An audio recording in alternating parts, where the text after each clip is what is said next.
A tribute speech. Life is the sum of your choices. That quote by Albert Camus, a Nobel Prize-winning novelist, is vividly brought to life in the story of one particular man I know. I would like to share with you someone in my life who has influenced me greatly, my father, Fred Nameless.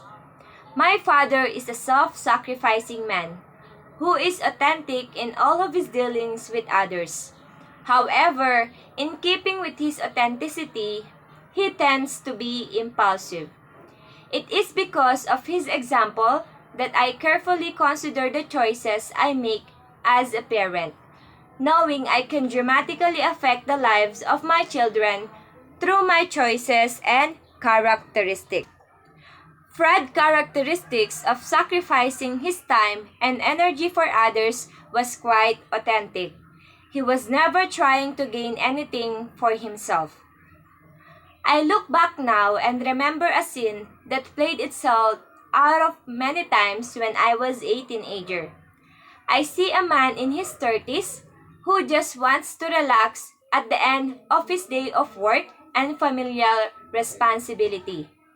One by one, each of my three younger siblings go off to bed. As the 10 news wraps up, I know that if I want to talk to him, now is the time.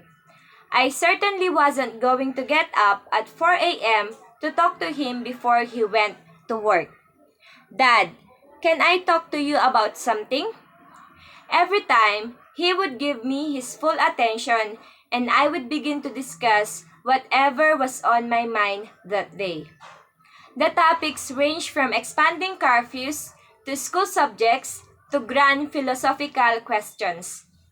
No matter what the topic or how late the conversation went, he sacrificed his time and his sleep without ever making me feel like I was an inconvenience. He did not do this because he felt that he should or to be a good parent. He did it because he wanted to. Our conversations were genuine and he talked to me as per as much as any person possibly can when talking to a teenager. So as we have seen, my father was self-sacrificing and authentic. The transition statement. However, often a positive trait manifests itself in a negative fashion, as was the case with my father. His authenticity, being true to himself, often led him to impulsiveness. Some of the consequences for Fred's actions fizzled out after a short time and left us with many entertaining stories.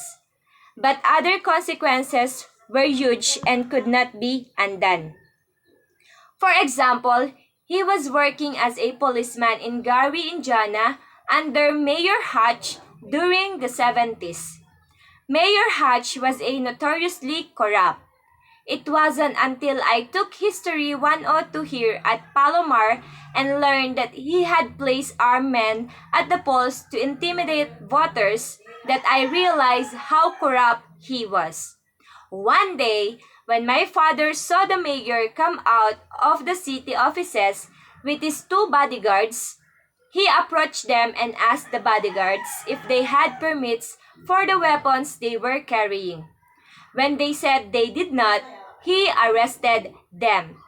The entertaining story that came from this is that for his punishment, his superiors put him on traffic duty where he immediately bought a clown nose and Clarabelle horn and danced around the intersection directing traffic.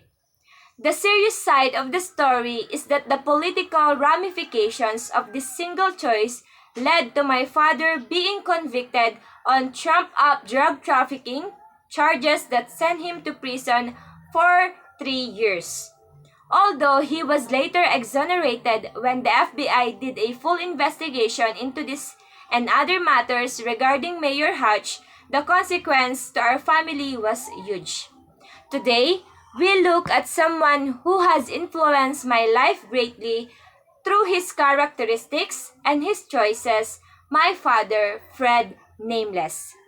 We have seen that he was very authentic person who could be self-sacrificing and yet tended to be impulsive.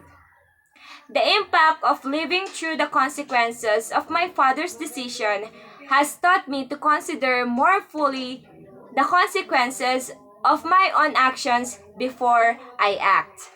To Mr. Camus' quote that our life is the sum of our choices, I would like to add that the choices of others are often included in the sum as well.